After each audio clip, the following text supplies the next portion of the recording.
So based on what you were just saying, what can we do to be more aware of the subtleties? Because I feel like I know there are signs that are happening constantly, and I just feel like I'm missing them. I must be, because I feel like I need to be patient.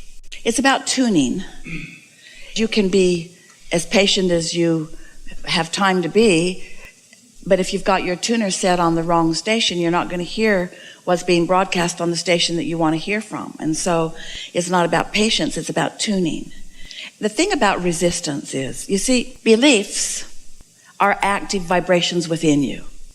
So as you witness something, and there's an active vibration within you as you watch it. As you talk about it later, there's an active vibration. As you remember it from the past or imagine it in the future, there's an active vibration. And so an active vibration about something that you don't want will hinder the signal about something that you do want. So that's just not good tuning. So the obvious thing is just shut that channel down. In other words, just stop. You got to deactivate those things that are in the way. But the thing that makes that a little tricky is that while you're thinking about what you're not going to think about, you're thinking about it. So when you say, I'm not going to think about that anymore, you're thinking about that right now. And every time you say, I'm not going to think about it, you think about it more until it becomes a stronger and stronger and stronger hindrance to what you do want. So the only way that we know of to deactivate something unwanted is to focus upon something wanted. But law of attraction gets in your way with that, because law of attraction is so busy responding to the vibration that you've already got active that it makes it almost impossible in some cases to think about the other end of that stick, because this is so dominant. So you can't not think about it, because law of attraction just keeps dishing up more, showing you more in your now, both of wanted and unwanted, by the way, showing you more in your now, helping you remember things from the past, gathering it from far and wide, anything that's active within you. Law of attraction saying, here's some more, here's some more, here's some more, here's some more. So the way we would encourage you to deactivate something is by quieting your mind altogether. It helps when you sleep. But the thing about sleeping is, when you wake up, you usually pick up where you left off. Even though the momentum subsided, the potential for that active belief is still really great. And so when you awaken, you could wake up and immediately focus on other things. And if you could do that, you could, in time, dominate your vibration with more wanted things. That's doable. It's a little difficult. The easiest way is to quiet your mind altogether. And the way you quiet your mind is by meditating. And by meditating, we mean focusing on something that's not really an active thought. So it requires, or it's helpful, in the beginning especially, to sit in an environment where there's not a lot going on. Quiet room helps. Comfortable clothing, and focus upon something subtle. Like Esther likes to listen for a sound. Hear that in this room? It's the motor of the air conditioning, but can you hear it? And the reason that that's a particularly good thing is because it's usually steady. So if you just listen, just sort of enjoy what your ears can find with that. Or you can breathe, noticing your breathing in and out. Sometimes you can even find a ringing in your own ear or a sound in your own mind. But it's better if it's a steady sound, something that doesn't change and therefore doesn't distract you. And if you will focus there for just a little bit, you'll notice that your body will feel different as your mind sort of winds down, and you don't give your mind an opportunity to pick up on those vibrations that it normally would, because you're focused pointedly on something that isn't interesting but does have your attention. It's not so interesting that it takes you off on tangents, but it's interesting enough because it is something that you can focus upon. It is a thing. In other words, it's a manifestation. It's a sound that is manifesting, but it just doesn't amount to that much. As you focus upon that, you'll quiet your mind. And as you quiet your mind, a really interesting thing happens. Your tuner rises to the frequency of your inner being. It's like the cork, when you hold it under the water, isn't floating, but when you let go, it does. So it's like letting go of that cork, and your vibration begins to rise, which now puts you in sync. You know how a moment ago we were talking about how there is the point of attraction of your inner being, your inner mind, your soul source, and then there's a point of attraction of whatever you've got going on with your habits of thought.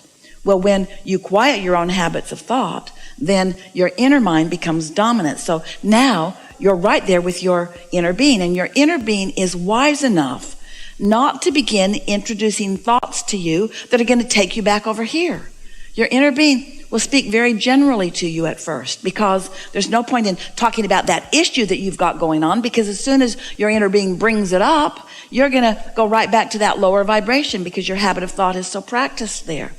So it will be more general. It will be more like a feeling of well-being. Sometimes you describe it as floating or euphoric or peaceful or satisfaction or contentment. It's just this subtle sense of well-being. Sometimes you'll have the sensation that you sort of want to move with some sort of rhythm that's coming from somewhere. It's just this place of quiet allowing of yourself to resonate and be bathed by and touched by and integrated with this high frequency of who you really are. And once you do that, 15 minutes on Sunday, and then on Monday, and then on Tuesday, and then on Wednesday, don't go longer than that. Don't ask your mind to be quiet. It doesn't want to be, so don't push it until you're unpleasant. Just try it again tomorrow and try it again tomorrow. It might take most of the 15 minutes to get there. You might only be there a minute or two or three. You might get there and want to stay there a little longer just because it feels so good. But what you'll notice after a few days of that soft allowing of your vibration to rise, you'll begin to receive subtle thoughts, because now you're in the receiving mode. Your mind is not active anymore, so you're not going to be thinking of things. You'll begin to receive these subtle thoughts of your inner being. And the reason we say subtle thoughts is because your inner being is wise enough to know what your path of resistance is. Esther remembers when she was a child, and her older sister would become so frustrated with Esther because Esther never seemed to understand when was not a good time to ask Daddy for stuff. Because Jeannie understood his moods better. She'd been around longer. And Esther just kind of blundered in and asked for things at the wrong time. And then, of course, they wouldn't happen. In fact, trouble would usually ensue. And it took a long time for Jeannie to teach Esther, just cool your jets, just wait a little bit. Now's not the time. Trust me, now's not the time. Well, your inner being knows when the time is for you. Your inner being knows when you're agitated about something or when you're open to something. Your inner being knows what your beliefs are about everything that matters to you. Your inner being knows what things you want and what things you really don't believe, and what things you want and what things you're not quite so much in the way of. So your inner being will offer you impulses of thought. And when you receive the thought, you'll think you're thinking it, but you're not thinking it. And you know how you'll notice the difference between whether you're thinking the thought or whether you're receiving the thought from your inner being? When you receive the thought from your inner being, it always feels good. It feels like a good idea. It feels like something that you want to do. It's resistance free. And Esther, at first, when she began receiving these thoughts, she would think, that doesn't seem like a very important thought. It seems like Source would be thinking about more important things. But then she realized that Source is just offering her the thought of least resistance, the thought that she could receive, that she wouldn't immediately begin contradicting with beliefs that are in the way. And so after a while, once you meditate for 15 or 20 minutes every morning so that you've sort of set the tone of that, then what you begin to notice is that you don't have to be in a state of completely quieted mind in order to receive an impulse that's really a good idea. It's like when you drive, often, you don't realize it, but often when you drive, you are in a sort of meditative state because the road's sort of doing that to you, and the fact that you can't really be productive, leave your devices aside in any real way, and so your mind is sort of in that loose place of receiving. And often you receive an impulse to change lanes or to speed up or to slow down or to take an exit, and that is absolutely a thought that is being generated and offered to you by your inner being. And you are the receiver of that thought. And so if we were standing in your physical shoes, we'd meditate every day. And we would orient ourselves to the subtleties of that inner mind, that inner being, until it's so not subtle that you're actually receiving movement. So not subtle that you're actually knowing unequivocally that that's the way you want to go. And so I've tried that, and it is hard for me to meditate because my mind is always going with tons of thoughts. I'm sure a lot of people are that way. How do you stop yourself from, if you've done it for a week, you start that measurement phobia, like I've done this for a week and I feel like I haven't felt it. Esther was talking to someone the other day who was saying something like that. And Esther said to this person the following words, which then that person really benefited by this because it made them realize that it is something that you're doing deliberately. Esther said, sometimes, depending on what's going on, I have to release a thought and then another thought and then another thought and then another thought. Sometimes your mind is just really active on things and you just have to start over again and start over again and start over again. What was that I was listening for? Oh yeah, there it is. And then all of a sudden your mind's wandering. What was that I was listening for? Oh yeah, there it is. And then all of a sudden your mind's wandering. Oh, what was that thing I was listening for? In other words, just stay after it because it doesn't have to happen much before you make the connection between you've quieted your mind and you did get a piece of that.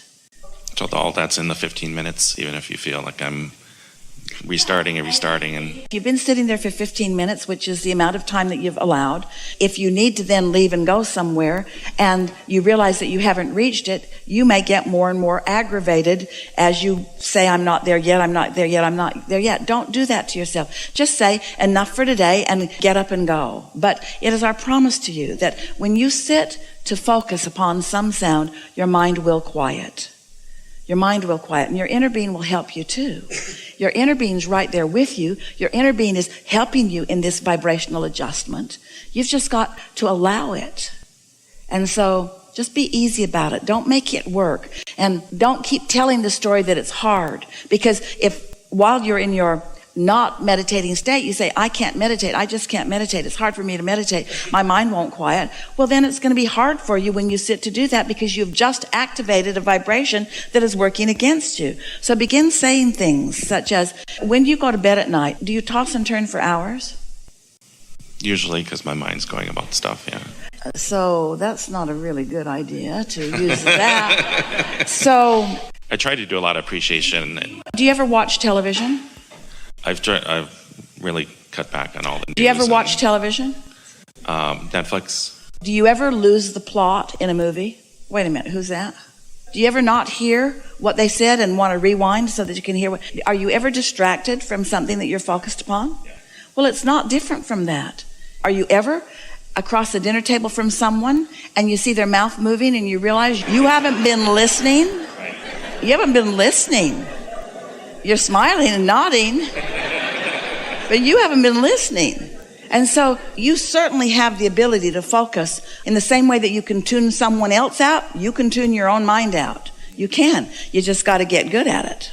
You just got to care about it. And for most, it means you've got to know that there's a payoff for it. You've got to know that there's value in it. We want you to know that when you are able to quiet your mind, you have access to your inner mind. And when you have access to your inner mind, you have access to the pathways to everything that you want.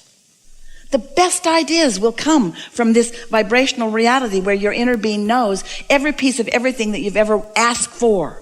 And what sequence and combination of them will please you the most right now. And the reason that there is a right now factor is because there is a resistance factor within you that your inner being understands. So your inner being knows how much to offer to you right now that is most likely to be received by you.